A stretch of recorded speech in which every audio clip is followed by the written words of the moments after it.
அப்போ தொடங்கிடலாம்னு நினைக்கிறேங்க.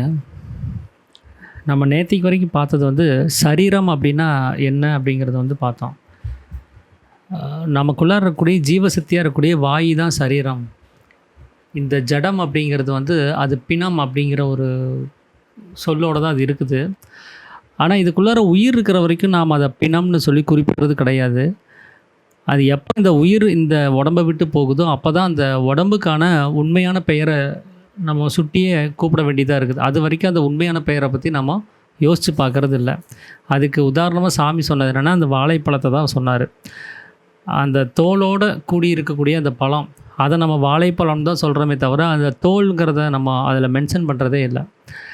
எப்போ அந்த கனி தனியாக போகுதோ அப்போ தான் வந்து அங்கே தோல் மட்டும் இருக்கும்போது அது தோல்னு சொல்ல வேண்டியதாக இருக்குது. வாழைப்பழ தோல் அப்படின்னு சொல்லி குறிப்பிடுறோம். அதுக்கு முன்னாடி வரைக்கும் அது தோலோடு சேர்ந்து தான் இருந்தது அந்த கனி கூடயே. அப்போ நம்ம அந்த வாழைப்பழம்ங்கிறத மட்டும்தான் நம்ம குறிப்பிட்டு சொன்னோம். தோலை பற்றி நம்ம கவலைப்படவே இல்லை. ஏன்னா நமக்கு முக்கியமே எது அப்படின்னா கனி தான். அந்த வாழைப்பழம் தான் முக்கியம். அதனால் தோலை பற்றி நம்ம கேர் பண்ணிக்கவே இல்லை. அதே மாதிரி தான் இந்த உடம்புக்குள்ளார அந்த உயிர் சக்தியாக இருக்கக்கூடிய அந்த ஜீவசக்தி உள்ளுக்குள்ளார நடனம் ஆடிட்டு இருக்கும்போது, மேலையும் கீழையும் நடந்துகிட்ருக்கிற வரைக்கும் தான் இந்த உடம்புக்கு மதிப்பு. அப்போ அதனால தான் இதை சரீரம்னே சொல்லிகிட்டு இருந்தோம். அந்த சரீரம்ங்கிறது எதுக்கான பெயர்னா, உள்ளுக்குள்ளார மேலும் கீழும் நடந்துகிட்டு இருந்த அந்த வாயுவுக்கு தான். ஏன்னா சரீரம்னு சொல்லும்போது அதனுடைய அர்த்தம் என்னவாகுதுன்னா, குறைஞ்சி போயிட்டே இருக்கணும், தீர்ந்து போயிட்டே இருக்கணும்.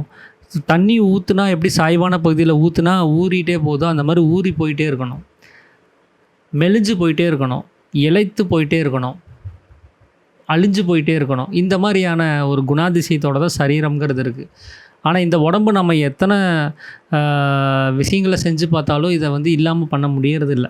செத்ததுக்கப்புறம் கூட இந்த பொருளை ஏதாவது ஒன்று பண்ணி இது இல்லாமல் பண்ணலான்னு பார்த்தா ஒன்றுமே பண்ண முடிய மாட்டேங்குது. ஏதோ ஒன்று இதில் மிச்சப்படுது. அதனால் செத்தப்போது எது தீர்ந்து போச்சோ அதுதான் சரீரமாக இருக்க முடியும். அப்படி பார்க்கும்போது ஜீவசக்தியாக இருக்கக்கூடிய வாயு தான் அப்படிங்கிறத சாமி வந்து குறிப்பிட்டு சொல்லியிருந்தார். அதனால் அந்த வாயுவுக்கு தான் சரீரம் அப்படின்னு பேர். அதே வாயு சப்த ரூபமாக வெளியில் போகும்போது தகித்து போகுது, எரிஞ்சு போகுது. அப்போ அதுக்கு தேகம்னு பேர். தகித்து கொண்டிருப்பது தான் தேகம். அப்போ தேகம்னு ஏன் சொல்கிறோன்னா, அது சப்த ரூபமாக போகிறதுனால 5 புலன்கள் வழியாக பார்க்குறதுலையும் கேட்குறதுலையும் அந்த வாசனை அறியறதுலையும் சுவை அறியறதுலையும் தொட்டறியறதுலையும் இப்படி 5 வகையான அறிவோடு வெளியில் போகும்போது அதுக்கு சரீரம்னு பேர். சப்தம் ரூபமாக பேசுகிற அந்த வார்த்தை மூலமாக வெளியில் போகும்போது அதுக்கு தேகம்னு பேர் அப்படின்னு சொல்லி சாமி குறிப்பிட்டு சொல்லியிருந்தார். அப்போ இந்த ஜீவசக்தியாக இருக்கக்கூடிய இந்த வாயு தான் ஈஸ்வரனாக இருக்குது. இதுதான் சிருஷ்டி ஸ்திதி சம்ஹாரம், அதாவது படைத்தல் காத்தல் அழித்தல்னு இந்த 3 வேலைகளையும் செஞ்சிட்ருக்கு அப்படிங்கிறத நாம் வந்து இதுக்கு முன்னாடியே சாமி சொல்லியிருந்தார். இப்போ அது இன்னும் கொஞ்சம் டீட்டெயில்டாக அவர் சொல்ல போகிறார். அதுக்கு உதாரணமாக அவர் சொல்கிறது என்னென்னா, ஒரு பிணம் வந்து சம்யோகம் செய்யுமா, ஒரு பிணத்தினால ஸ்திரீ புருஷ சேர்க்கையில் ஈடுபட முடியுமா அப்படின்னு சொல்லி கேட்குறாரு. இல்லை, முடியாது. ஏன்னா அந்த பிணத்துக்குள்ளே ஜீவசக்தியின்கான அந்த வாயுனுடைய நடமாட்டம் இல்லை. அது இருந்தால் தான் நீங்கள் பார்க்கவோ கேட்கவோ அறியவோ செய்ய முடியும், அசைய முடியும், எல்லாமே. அது இல்லைன்னா அங்கே எதுவுமே இல்லைங்கிற மாதிரி.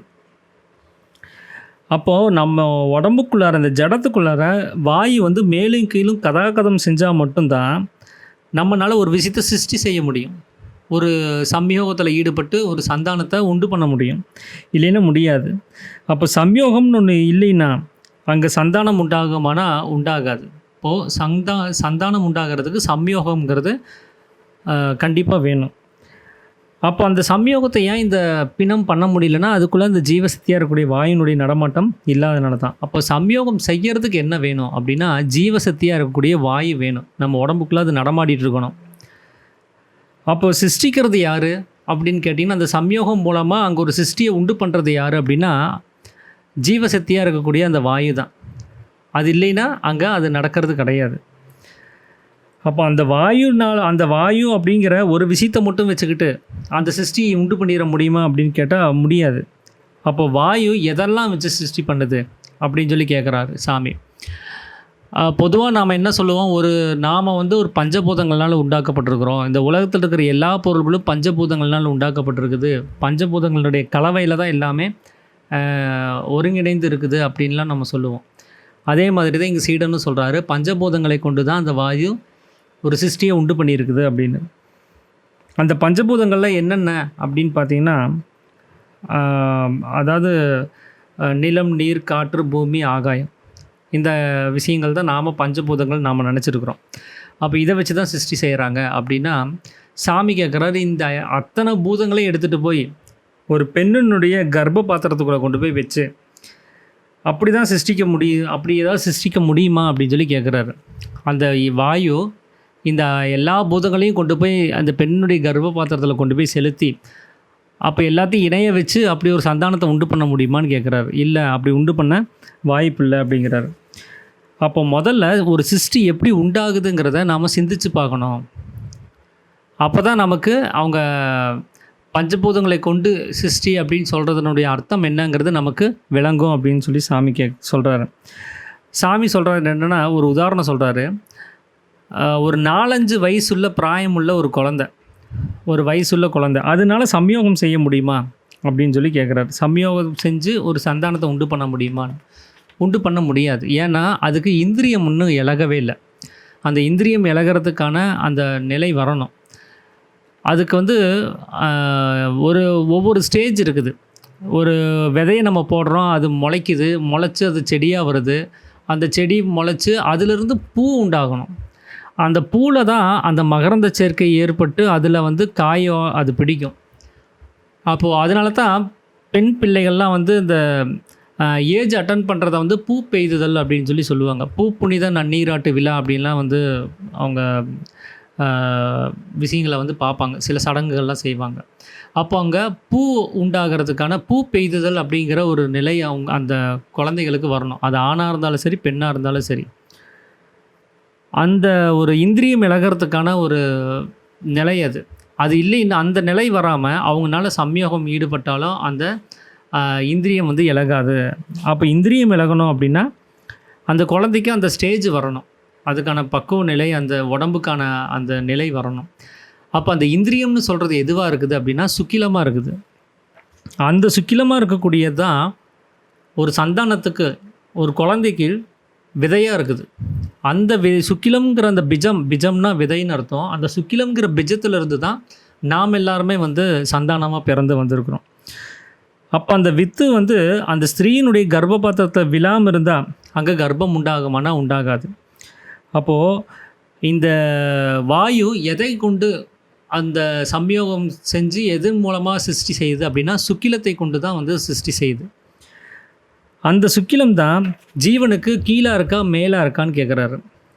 அது கீழே இருந்தால் தானே அப்படியே கர்ப்பபாத்திரத்தில் போய் விழுக முடியும். அது மேலே இருந்தால் எப்படி விழுகும் அப்படின்னு எண்ணிட்டு இந்த சீடன் சொல்கிறாரு கீழே தான் இருக்குது அப்படின்னு. அப்போ அந்த ஜீவனுக்கு அது கீழே தான் இருக்குது அப்படின்னா ஜீவன் இருக்கிறது எங்கே? ஆகாசத்தில். அப்போ அந்த ஆகாசங்கிறது ஏற்கனவே என்னன்னு முதல்ல சொல்லப்பட்டிருக்குது, சிரசுன்னு சொல்லி சாமி குறிப்பிட்டு சொல்லியிருக்கிறார். அப்போ அந்த ஆகாசமாக இருக்கக்கூடிய புருவ மத்தியத்தில் தான் அந்த ஜீவன் இருக்குது. அந்த ஆகாசத்தினுடைய உச்சியிலிருந்து தலைக்குள்ளே இருக்கிற உச்சி வரைக்கும் அந்த ஆகாசத்தில் தான் ஜீவன் இருக்குது. அந்த ஜீவசக்தியாக இருக்கக்கூடிய அந்த சலனத்துக்கு தான் ஜீவசக்தியான வாயுன்னு பேர். அந்த ஜீவனுடைய சலனத்துக்கு தான் ஜீவசக்தியான வாயு அப்படின்னு சொல்லி சாமி குறிப்பிட்டு சொல்கிறாரு. அந்த வாயு உற்பத்தி ஆகக்கூடிய புருவ மத்தியத்தில் தான் சுக்கிலம் இருக்குது. அது நாம் நினைக்கிற மாதிரி கீழே அந்த மூத்திரப்பையில் அங்கெல்லாம் எதுவும் இல்லை. அது புருவ மத்தியத்தில் தான் அந்த சுக்கிலத்தினுடைய உற்பத்திங்கிறதே இருக்குது. அது அங்கே தான் எப்போவுமே இருக்கும் சுக்கிலம்ங்கிறது. சுக்கிலம் அங்கே தான் இருக்கும் அப்படிங்கிறதுக்கு சாமி ஒரு உதாரணம் சொல்கிறாரு. எப்படின்னா, ஒரு வியாதினால் நம்ம உடம்பு தளர்ச்சி ஆகி போச்சு, ரொம்ப ஒரு சோர்ந்து போகிற மாதிரி ஒரு நிலைமை நம்மளுக்கு உண்டாயிடுச்சு. அந்த மாதிரி சமயத்துலையோ இல்லை நாம் ரொம்ப தூரம் நடக்கிறோம், டயர்ட் ஆகுது, அங்கே நிறைய தாதுவை நம்ம உடம்புலேருந்து நம்ம செலவு பண்ணிட்டோம், அந்த சக்தியை ஜாஸ்தியாக செலவு பண்ணிட்டோம், கடுமையாக உழைச்சிட்டோம்.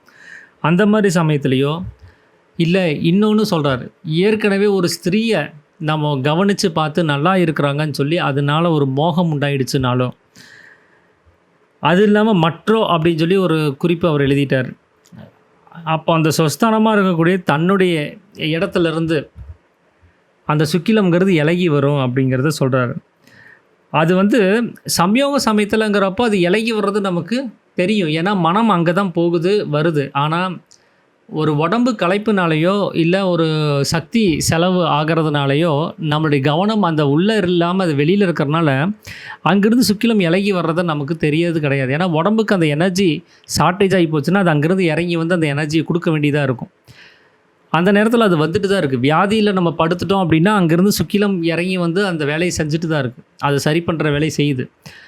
ஆனால் நம்ம மனம் வெளியிலேயே இருக்கிறனால அந்த சுக்கிலம் இலகி வர்றதை நம்மளால் உணர முடிய மாட்டேங்குது. ஆனால் ஸ்திரீ புருஷ சம்யோக சமயத்தில் அந்த மனம் உள்ளார இருக்குது, அப்போ இறங்கி அது இலகி வர்றதை நம்மளால் உணர முடியுது, பார்க்க முடியுது. அங்கேருந்து இறங்கி வருது அப்படிங்கிறத நம்மளால் தெரிஞ்சுக்க முடியுது. அப்போது இதுக்கு முன்னாடி சொல்லப்பட்ட ஏதாவது ஒரு காரணத்தினால அந்த சுக்கிலம்ங்கிறது இறங்கி வந்துச்சு அப்படின்னா நமக்கு வந்து அதுக்கு ஒரு சிரமம் இருக்கணும். அது இறங்கி வர்றதுக்கான ஒரு சிரமம் இருக்கணும். அது இந்த புணர்ச்சி சமயத்தில் வந்து அது நடக்கும். அப்படி ஒரு சிரமத்தினால் அது வரும்போது நமக்கு அது சரியாக கண்ணுக்கு தெரிஞ்சிடும், அது நம்மளால் உணர முடியும் அங்கே வந்து சுக்கிலம் இறங்கி வருது அப்படின்னு சொல்லி. அப்போ அந்த நேரத்தில் என்னாச்சுன்னா ஒரு நடுக்கம் உண்டாகும், கண்கள்லாம் மூடி போயிடும், அங்கே ஒரு நடுக்கம் உண்டாகும், ஒரு தலைக்கு நடுக்கம் வந்துடும், ஜடமெல்லாம் நடுங்க ஆரம்பிச்சிடும். ஏன்னா அங்கேருந்து சுக்கிலம் இலகி வருது அப்படிங்கிறத தெரிஞ்சுக்கிற ஒரு உணர்வாக அது இருக்கும். அது வந்து நாம் சிரமப்பட்டு அந்த புணர்ச்சி சமயத்தில் அங்கேருந்து அதை இலக்கி விடுறதுனால அந்த ஒரு உணர்வு ஏற்படுது அப்படின்னு சாமி சொல்கிறார்.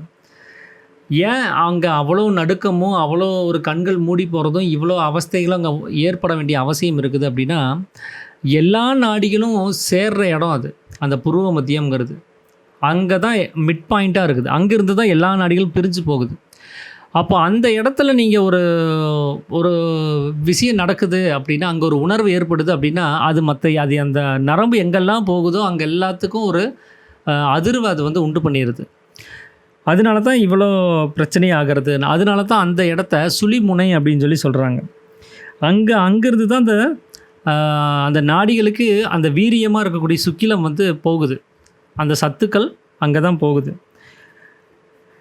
அதுதான் வந்து அக்னி நேத்திரம்னு சொல்லக்கூடிய நெற்றிக்கண் அப்படின்னு சொல்லக்கூடிய இடமாகவும் அது இருக்குது. அதனால தான் இந்த சுக்கிலத்தை அக்னி சுரூபமான சுக்கிலம் அப்படின்னு சொல்லி சாமி வந்து குறிப்பிட்டு சொல்கிறார். ஏன்னா அந்த சுக்கிலம்ங்கிறது ஜீவன்லேருந்து உற்பத்தியாகி அது சக்தியாக வந்து அது அந்த வாயு ரூபமாக ஜடத்துலேருந்து கீழேயும் மேலேயும் போயிட்டு வந்துட்டுருக்குது. அப்படி இருக்கக்கூடிய அந்த சக்தி இன்னும் சலனப்பட்டு அது பஞ்சபூதங்கள் வெளியே போய் அதை நசிக்கவும் செய்யுதுங்கிறார். அது புருவ மத்தியத்திலேருந்து கீழே இறங்கி வந்தது மட்டும் இல்லாமல், புருவ மத்தியத்தை தாண்டி அப்படின்னு நம்ம சொல்லக்கூடிய இந்த உடம்பை விட்டும் வெளியில் வந்து இந்த சொப்பனம்னு சொல்லக்கூடிய இந்த உலகத்துக்குள்ளார அது பந்தங்களை ஏற்படுத்தி துன்பங்களை அனுபவித்து நசிஞ்சு போகவும் செய்யுது அப்படிங்கிறத சாமி சொல்கிறார். இப்படி நசிந்து கொண்டிருக்கும் சக்தியாகும் மாயை அப்படின்னு குறிப்பிடுறார். நமக்குள்ளார இருந்து மனம் வெளியில் வந்துருச்சு அப்படின்னா அது மாயின்னு அர்த்தம். அந்த சலிச்சு போகிற அந்த சக்திக்கு பேர் தான் மாயை. அப்போ இங்கே வந்து மனசவே அவர் வந்து சாமி மாயின்னு தான் சொல்கிறார். அப்போ சிருஷ்டி உண்டாகிறது சம்யோகத்தினால தான். ஆனால் சம்யோக சமயத்தில் அந்த பஞ்சேந்திரங்கள் வெளியில் போகக்கூடிய அந்த சக்தியை வெளியில் போக விடாமல் நமக்குள்ளாரையே ஒரே கதியாக கெதகதப்பாக, அதாவது லகுவாக நாம் வந்து மேல் பாகமாக இருக்கக்கூடிய உற்பத்தி ஸ்தானத்தில் இருக்கக்கூடிய அந்த புருவ மத்தியத்தில் அங்கே போய் நாம் அதை நிறுத்தணும் அப்படின்னா, அப்போது அந்த கதி என்ன ஆகும், அந்த வெளியில் போகக்கூடிய அந்த சக்தி என்ன ஆகும்னா அங்கே மேலே இருக்கக்கூடிய ஜீவனோட சேர்ந்துடும் அப்படின்னு சொல்லி சாமி சொல்கிறார். அப்படி நமக்குள்ளாரே கதாகதம் செஞ்சு, அதாவது நடனம் ஆடிட்டு இருக்கக்கூடிய அந்த கதி, அது வந்து சக்தி, அது வந்து ஸ்திரீயாகவும் புருவ மத்தியத்தில் ஸ்திதி செஞ்சுட்டு இருக்கிறது, அங்கே நிலையாக இருக்கக்கூடிய அந்த சக்தி அது வந்து ஜீவனாகவும், அந்த ஜீவன் புருஷனாகவும் இருக்குது. இப்படி அங்கே புருவ மத்தியத்தில் இருக்கக்கூடிய புருஷனும் வெளியில் சலித்து போயிட்டு இருக்கக்கூடிய ஸ்திரீயும் 2 பேரும் சேர்ற நேரத்தை தான் நாம் சம்யோகம்னு சொல்கிறோம். வெளியில் இருக்கக்கூடிய ஸ்திரீ புருஷர்கள் சேர்றதுக்கு பேர் சம்யோகம் அல்ல. அவங்க 2 பேர் வெளியில் உடலளவாக சேர்ந்துருந்தால் கூட அவங்களுக்குள்ளார இருக்கக்கூடிய மனமும் ஜீவனும் தான் அங்கே அந்த சம்யோகத்தில் ஈடுபடுது. அதனால தான் அவங்களுக்கு தனித்தனியாக அந்த ஆனந்தம்ங்கிறது கிடைக்கிது. இப்போ ஆணுக்குள்ளார இருக்கக்கூடிய மனமும் ஜீவனும் சேருது, அதனால் ஆணுக்கு ஆனந்தம் உண்டாகுது. அதே மாதிரி பெண்ணுக்குள்ளார இருக்கக்கூடிய அதாவது மனசும் ஜீவனும் சேரும்போது அவங்களுக்கு வந்து ஆனந்தம் உண்டாகுது. அப்போ அந்த ஆனந்தத்தை நமக்கு உண்டு பண்ணி கொடுக்கக்கூடியது யார் அப்படின்னா, வெளியில் சலித்து போகக்கூடிய சக்தி அது உள்ளுக்குள்ளார அடங்கும் போது அது ஜீவனில் போய் சேருது. அப்படி 2 பேரும் சேரும்போது நமக்கு அந்த ஆனந்தம்ங்கிறது கிடைக்குது அப்படிங்கிறது சாமி சொல்கிறார். அதனால் அந்த சக்தியின் வழியாக அந்த சுக்கிலத்தை நம்ம கொண்டு போய் அது மேலே சேர்க்கும்போது அந்த எல்லா நாடிகள்லேயும் அந்த அதிர்வை வந்து அது உண்டு பண்ணிடுது அப்படிங்கிறது சாமி வந்து சொல்கிறாரு. இதனால தான் வந்து சுக்கிலம் அப்படிங்கிற ஒரு விஷயத்தில் தான் நம்முடைய சிருஷ்டி அப்படின்னு சொல்கிறதுக்கு காரணமாக இருக்குது. அந்த சுக்கிலம்ங்கிறதுக்கு இன்னொரு பேர் சாமி என்ன சொன்னார், நம்ம வயிற்றுக்குள்ளார அக்னி இருக்கும்போது அந்த அக்னியிலேருந்து உண்டான வியர்வையிலிருந்து தான் வந்தது அந்த சுக்கிலம்ங்கிறது அப்படின்னு சொல்லியிருந்தார். அதனால தான் சுவேஜத்திலிருந்து தான் நம்மளுடைய உற்பத்தி அப்படின்னு சொல்லி இங்கே வந்து சொல்லப்பட்டது. அப்படி சுவேதம் அப்படின்னாலே நம்மளுடைய வியர்வைன்னு அர்த்தம். அப்படி இந்த உலகத்தில் இருக்கக்கூடிய எல்லா இனங்களும் ஒரு வியர்வையிலிருந்து தான் வந்திருக்குது அப்படிங்கிறதுக்கு சாமி வந்து சில உதாரணங்களை சொல்கிறாரு. அது என்னென்னா 4 விதத்தில் தான் இந்த உலகத்தினுடைய சிருஷ்டி இருக்குது. அந்த 4 விதங்கள் என்னென்ன அப்படின்னா சுவேஜம், அண்டஜம், உத்பிஜம், ஜராபிஜம் அப்படின்னு சொல்லி 4 வகையான விஷயங்கள் இருக்குது. அதனுடைய விவரம் என்ன அப்படின்னா, இதில் சுவேஜம் அப்படின்னா வியர்வையிலிருந்து உண்டாகக்கூடிய சிருஷ்டிகள், அதாவது பேனு, மூட்டைப்பூச்சி, இந்த மாதிரி சில கிருமி கீடாதிகள், இதெல்லாம் ஒரு வியர்வையிலிருந்து உண்டாகிறதா வந்து இந்த உலகத்தில் நம்பிட்டு இருக்கிறாங்க. அது வந்து சுவேஜம் அப்படின்னு சொல்லக்கூடியது. அண்டஜம் அப்படின்னா முட்டையிலிருந்து ஜனிக்கக்கூடிய ஒரு விஷயங்கள். ஒரு கோழி இருக்குன்னா அது முட்டை போடுது, அந்த முட்டையிலிருந்து குஞ்சு பொரித்து வர்றது, அது அண்டஜம் அப்படின்னு சொல்லக்கூடிய விஷயங்கள். அதில் வந்து பாம்பு இனங்கள் இருக்குது, மீன் வகைகள் இருக்குது. அதே மாதிரி உத்பிஜம் அப்படின்னா பூமியிலிருந்து முளைச்சி வரக்கூடிய தாவரங்கள். அது வந்து ஒரு விதையிலிருந்து முளைச்சி வெளியில் வரக்கூடிய ஒரு தாவரங்களாக அது இருக்குது. ஜராயுஜம் அப்படின்னா இந்த பாலூட்டி இனத்தை சார்ந்தது, பிரசவித்து அப்புறம் குழந்தையாகவே வெளியில் வரும், அது முட்டையாக வர்றது கிடையாது. அப்படி குழந்தையாகவே வெளியில் வரக்கூடிய அந்த குட்டி போட்டு இருக்கக்கூடிய ஒரு பிரசவத்தை உண்டு பண்ணக்கூடியது. அது என்ன, மனிதன், பசு, யானை, இந்த சிங்கம், புலி, அப்படி எல்லாமே வந்து அந்த பாலூட்டி வகைகளை சார்ந்தது அப்படின்னு சொல்லுவோம். இந்த விதத்தில் தான் வந்து 4 வகையான சிருஷ்டிகள் இருக்கிறதா உலகத்தில் வந்து சொல்லப்பட்டிருக்குது. சாமி சொல்கிறாரு அப்படியெல்லாம் ஒன்றும் கிடையாது. நீ இப்போ சொல்லப்பட்ட எத்தனை சிருஷ்டிகள் இருக்குதோ அத்தனை சிருஷ்டிகளும் அந்த சுவேஜம்னு சொல்லக்கூடிய அந்த வியர்வையிலிருந்து தான் உண்டாயிருக்குது அப்படிங்கிறத சாமி வந்து சொல்கிறார். ஏன்னா ஒரு முட்டை அப்படின்னு சொல்லி வரும்போது அது எங்கேருந்து அந்த முட்டை உண்டாகுதுன்னா சுக்கிலத்தில் அந்த வாயு ஊதும் போது தான் அந்த முட்டை வடிவத்தில் போய் விழுகுது. அங்கே அந்த முட்டையிலையும் சுக்கிலம் தான் இருக்குது. குட்டி போட்டு நம்ம வர்றோம் அப்படின்னா நம்ம கருவிலேயே கருமுட்டையாக இருந்து அதிலிருந்து நம்ம சந்தானமாக வந்து தான் வர்றோம். அதே மாதிரி தான் இந்த தாவர இனங்களுக்கும் நமக்கு இருக்கக்கூடிய அந்த சுக்கிலம் மாதிரி அவங்களுக்குள்ள அந்த விதைக்குள்ளார பருப்பாகவே அந்த சுக்கிலம்ங்கிறது தான் இருக்குது. அந்த பருப்புல இருந்து தான் அது முளைச்சி வருது, அந்த பருப்பு தான் அதுக்கு சுக்கிலம். அப்படி எல்லாமே வந்து எல்லா சிருஷ்டியினுடைய அடிப்படையே வந்து சுக்கிலத்திலிருந்து தான். சுக்கிலம் இல்லைன்னா நமக்கு எந்த ஒரு சிருஷ்டியினுடைய உற்பத்தியும் கிடையாது. அதனால் 4 வகையான சிருஷ்டிகள்லாம் கிடையாது, ஒரே சிருஷ்டி தான். அது சுக்கிலத்திலேருந்து உண்டாகக்கூடிய எல்லா இனங்களும் அப்படி தான் வருது. ஒரு சிலதுக்கு வந்து அந்த சுக்கிலம் வெளியில் தெரியுது, அது முட்டை தெரியுது. ஒரு சிலது வயிற்றுக்குள்ளாரே அந்த முட்டையை வச்சுக்குது. இப்போ நம்மளை மாதிரி பாலூட்டி இனத்துக்கெல்லாம் முட்டை கருமுட்டைங்கிறது வந்து வயிற்றுக்குள்ளாரே இருக்குது, அது வெளியில் தெரியறதல்ல. ஆனால் கோழி இனங்களுக்கும் மற்ற விஷயத்துக்கெல்லாம் அந்த முட்டைங்கிறது தெரியவும் செய்யுது. இந்த மூட்டைப்பூச்சிக்கெல்லாம் பார்த்திங்கன்னா அந்த முட்டையெல்லாம் வெளியிலே தெரியும். பேனுக்கெல்லாம் ஈறு அப்படின்னு சொல்லுவோம், அதெல்லாமே அதனுடைய முட்டைகள் தான், அதெல்லாம் வெளியில் தெரியுது.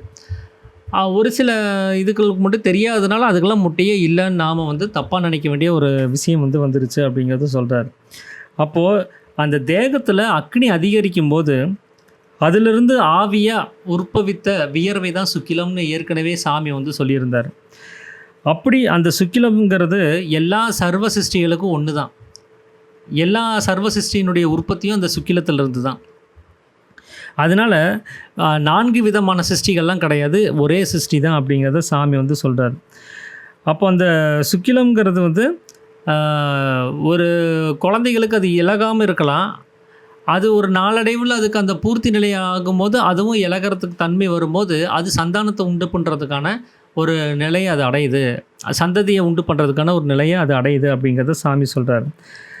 அது எப்படி வந்து நம்ம கர்ப்பபாத்திரத்தை விழுகுதுங்கிறதுக்கு சாமி ஒரு உதாரணம் சொல்கிறாரு. ஒரு அந்த காட்டாமணக்கின் பாலை ஒரு எடுத்து ஒரு ஈர்க்கில் நினச்சி நாம் வந்து ஊதுனோம் அப்படின்னா பபுள்ஸ் மாதிரி முட்டை வடிவத்தில் வந்து போய் விழுகும். அதுதான் வந்து அப்படி தான் நாம் கர்ப்பபாத்திரத்தில் போய் விழுகிறோம் அப்படிங்கிறத சாமி சொல்லியிருந்தார். நம்ம இந்த பபுள்ஸ் எல்லாம் பார்த்தா தெரியும். நம்ம சோப்பு தண்ணியில் முக்கி விட்டோம்னா எப்படி முட்டை வடிவத்தில் போகுதோ அப்படி தான் வந்து கர்ப்பபாத்திரத்தில் நாம் முட்டை வடிவத்தில் போய் விழுந்தோம் அப்படிங்கிறத சாமி சொல்கிறார். அது வந்து அந்த வாயு தான் அதை ஊதி தள்ளுது. அப்போ நம்மளை சிருஷ்டி செஞ்சது எது அப்படின்னு கேட்டிங்கன்னா அந்த வாயு தான். அந்த வாயு சுக்கிலம்னு சொல்லக்கூடிய அந்த விதையை வச்சு தான் நம்மளை உண்டு பண்ணுது. அப்போது நம்மளுடைய சிருஷ்டிகர்த்தாவாக இருக்கக்கூடியது எது அப்படின்னா ஜீவசக்தியாக இருக்கக்கூடிய வாயு சுக்கிலத்தை வச்சு நாமளை வந்து சிருஷ்டி செய்யுது. அப்போது சிருஷ்டிகர்த்தாவாயிட்டார், நம்மளை சிருஷ்டி பண்ணிட்டார். நாம் உயிரோடு இருக்கணும்னு என்ன பண்ணணும்னா இந்த வாயுங்கிறது உள்ளாரையும் வெளியிலையும் போயிட்டு வந்துட்டுருக்கணும். அப்போ நம்மளை காப்பாற்றிட்டு இருக்கிறது யார் அப்படின்னு கேட்டிங்கன்னா அது நம்மளுடைய வாயு தான். அந்த வாயு இல்லைன்னா நம்ம செத்து போயிடுவோம். அப்போ அந்த வாயு நம்ம உடம்புக்குள்ளார கதாகதம் செஞ்சுட்ருக்கிற வரைக்கும் தான் நம்மளால் உயிரோடு இருக்க முடியும். இல்லைன்னா நம்ம செத்து போக வேண்டிய சூழல் ஆயிடும். ஒருத்தர் செத்துட்டான்னா அவனுக்குள்ளார என்ன இல்லாமல் போகுதுன்னா ஜீவசக்தியான வாயு இல்லாமல் போகுது. அப்போ அவனை சம்ஹாரம் செய்வது, அதாவது அவனை இல்லாமல் செய்கிறது, அழிக்கிறது யார் அப்படின்னு கேட்டிங்கன்னா அதுவும் ஜீவசக்தியான வாயு தான் அப்படிங்கிறது தெரியுது. அப்போது ஈஸ்வரன் அப்படின்னு சொல்லும்போது அது ஜீவசக்தியாக இருக்கக்கூடிய வாயு தான் இந்த 3 வேலையும் செய்யுதுங்கிறத நம்மளால் கிளியராக சொல்ல முடியும். அப்போ ஈஸ்வரனுடைய அவரை சேவிக்கணும் அப்படின்னா நாம் என்ன பண்ணணும் அப்படிங்கிறது தான் இன்றைக்கி நம்ம டாப்பிக்கில் பார்க்குற ஒரு விஷயமா இருக்குது, ஈஸ்வர சேவை. அப்போ முதல்ல ஈஸ்வரன்னா யார் அப்படிங்கிறத நாம் விலாவரியாக தெரிஞ்சிருந்தால் தான் நாம் அவரை சேவிக்க முடியும். அப்போது நம்மளை படைச்சதும் காப்பாற்றிட்டு இருக்கிறதும் நம்மளுடைய அழிவுக்கு காரணமாக இருக்கக்கூடிய அந்த ஜீவசக்தியான வாயு தான் ஈஸ்வரனுங்கிறத அவர் விளக்கிறதுக்கு தான் இவ்வளோ பெரிய டீட்டெயிலிங் அவர் கொடுத்தாரு. இப்போ அவர் தான் ஈஸ்வரன் தெரிஞ்சு போயிடுச்சு அப்படின்னா எப்படி சேவை செய்கிறது, ஈஸ்வர சேவை எப்படி செய்கிறது அப்படிங்கிறதான் இனி அவர் சொல்ல போகிறார். அப்போ அந்த ஈஸ்வரனுக்கு நாம ரூபம் இல்லைன்னு சொல்லியாச்சு. அதுதான் ஜீவசக்தியான வாயு. அதுக்கு உள்ளும் வெளியும் கிடையாது. அதுக்கு எல்லா இடத்துலையும் நிறைஞ்சிருக்கக்கூடிய ஒரு பொருளாகிடுச்சு. அதுக்கு நாமமோ ரூபமோ இல்லை, அடிமுடி அல்ல, எதுவுமே இல்லை அப்படிங்கிற மாதிரியான ஒரு விஷயமும் சாமி வந்து சொல்லிட்டார். அப்போது அந்த ஈஸ்வரனுக்கு உள்ளும் வெளியும் இல்லை, அந்த வாயுக்கு அடியும் முடியும் இல்லை அப்படிங்கிறப்போ அது சர்வ வியாபி ஆகும் அப்படின்னு சொல்லி நம்மளால் சொல்கிறோம். அப்போது உள்ளும் வெளியும் நிறைந்து இருக்கக்கூடிய ஒரு பொருளாக இருக்கும்போது அந்த பொருளுக்கு வந்து உள்ளிலும் நிறையும் ஃபுல்லாக இருக்கும்போது அது சர்வ வியாபின்னு நாம் வந்து சொல்லிட்டோம். இப்போ நாம் இல்லைன்னா அந்த பொருளுக்கு நமக்கு உள்ளும் வெளியும் நமக்கு உண்டாகுமா? அப்போ நாம் இல்லைன்னா அந்த பொருள் நல்லா உள்ளிலும் வெளியிலும் நிறைஞ்சிருக்க முடியுமா அப்படின்னு சொல்லி சாமி கேட்குறாரு. அப்போ முதல்ல நாம் இருக்கணும். அப்போ தான் அந்த ஜீவன் உள்ளும் வெளியும் உண்டு பண்ணி அதுக்குள்ளார ஃபுல்லாக நிறைஞ்சிருக்க முடியும். அப்போ நாம் தூங்கும்போது நமக்கு உள்ளும் வெளியும் இருக்குதா அப்படின்னு கேட்டால் இல்லை. ஏன்னா நாம் சலனப்பட்டால் மட்டும்தான் நமக்கு உள் வெளி அப்படிங்கிறது எல்லாமே உண்டாகுது. அப்போ நம்முடைய சக்தியினுடைய சலனம் அங்கே உண்டாகணும். அங்கே உண்டாகலைன்னா அங்கே நமக்கு உள் வெளி அப்படின்னு சொல்லி எந்த ஒரு விஷயமும் அங்கே இல்லை. அப்போ தூக்கம் விழித்து போது தான் நம்ம அங்கே உண்டாகிறோம். நமக்கு அதுக்கப்புறம் தான் உள் வெளிங்கிறதெல்லாம் உண்டாகுது. அப்போ அந்த நித்தியமாக இருக்கக்கூடிய அந்த தான் அது ஆகாசமாக இருக்குது, அங்கிருந்து தோன்றி இருக்குது. அது அதிலிருந்து தான் அந்த உள் வெளி அப்படிங்கிறது உண்டாகுது. ஏன்னா நாம் என்ன நினைக்கிறோன்னா உள் அப்படின்னா இந்த உடம்புக்குள்ளார, வெளி அப்படின்னா இந்த உடம்புக்கு வெளியில் அப்படின்னு நாம் நினைக்கிறோம். ஆனால் உண்மையாகவே புருவ மத்தியம் தான் நமக்கு உள். அந்த புருவ மத்தியத்திலேருந்து இறங்கிட்டோம் அப்படின்னாலே அது வெளிதான். அதனால தான் ஆகாசமாக இருக்கக்கூடிய தானுக்கு உள் வெளி உண்டாயிடுச்சுன்னு சொல்லும் போதே அது அங்கேருந்து கீழே இறங்கும் போதே புருவ மத்தியத்தை தாண்டிடுச்சுன்னு அர்த்தம். அந்த புருவ மத்தியம் தான் டெட்லைன்.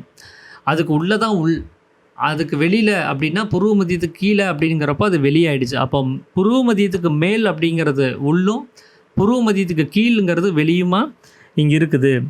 அப்படி உள்ளிலும் வெளியிலும் நிறைஞ்சிருக்கக்கூடிய பொருள் எது அப்படின்னா வாயு தான். ஏன்னா உச்சந்தலை முதல் அந்த நம்மளுடைய பாதத்தினுடைய கடைசி அந்த பெருவிரலனுடைய நுனி வரைக்கும் எல்லா இடங்களிலும் பரவி இருக்கக்கூடிய ஒரு வஸ்துவாக அந்த வாயு இருக்குது.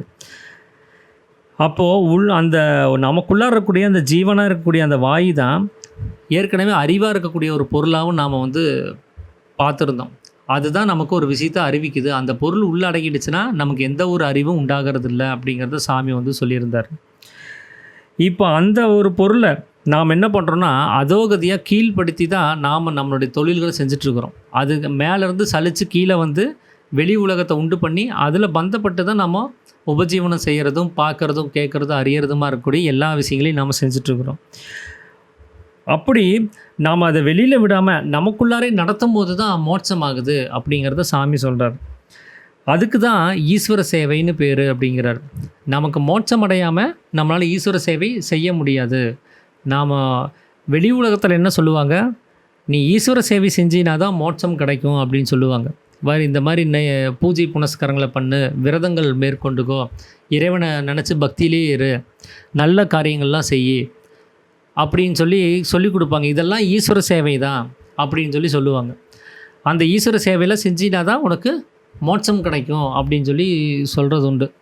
ஆனால் இங்கே சாமி என்ன சொல்கிறாருன்னா, நீ ஈஸ்வர சேவை செய்யணும் அப்படின்னா முதல்ல மோட்சத்தை அடையணும். மோட்சம் அடைஞ்சால் தான் ஈஸ்வர சேவையை செய்ய முடியும், இல்லைன்னா செய்ய முடியாது அப்படிங்கிறார். ஏன்னா நாம் ஈஸ்வர சேவையை செய்கிறது எப்படியா இருக்குது அப்படின்னா, குளிச்சுட்டு கோயிலுக்கு போயிட்டு அங்கே விளக்கை ஏற்றி அங்கே அந்த பால் தேங்காய் நம்ம கொண்டு போனது இதெல்லாம் உடச்சி அதுக்கு ஒரு நெய்வேத்தியம் அபிஷேகம் இதெல்லாம் செஞ்சு அந்த சாமி சிலைக்கு வஸ்திரமெல்லாம் கட்டி அதுக்கு பூ பழம் தேங்காயெல்லாம் வச்சு முறையாக அபிஷேகம்லாம் செஞ்சு ஒரு பூஜை புனஸ்காரங்களை நம்ம செய்கிறோம்.